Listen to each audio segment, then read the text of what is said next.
Hi, my name is Tasmia and I'm KESS 2 funded PhD student at Swansea University, which also collaborates with Cardiff University, and my company partner is North Wales Clinical Research Centre. My project involves understanding cancer cell signaling in order to develop tailored drug combination therapy to selectively kill cancer cells and reduce the toxicity in healthy cells.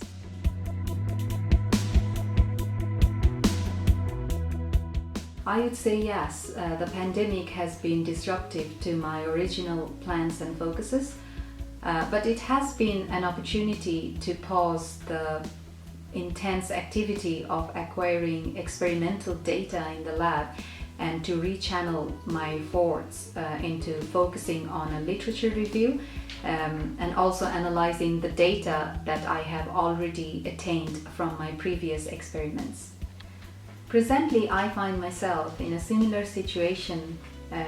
of being prevented from working in the lab, as my company partner is running a COVID-19 vaccine trial in the facility, and of course I'll use this time effectively to finalize my review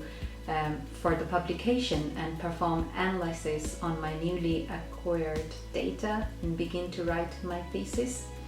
as I have learned to adapt.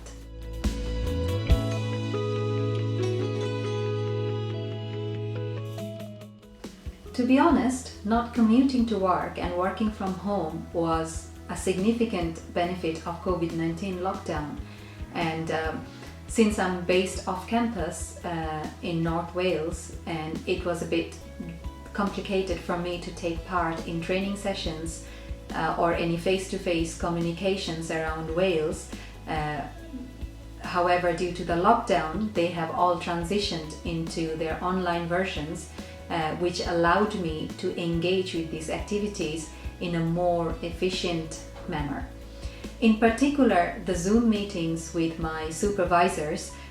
who constantly supported me and kept in touch in this difficult time, I'd like to give them a big thank you.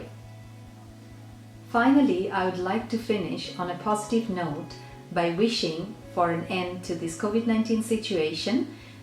but also to express my hope that returning to normal is the new normal, which includes the best new ways we have adopted for working during the lockdown. Thanks for watching.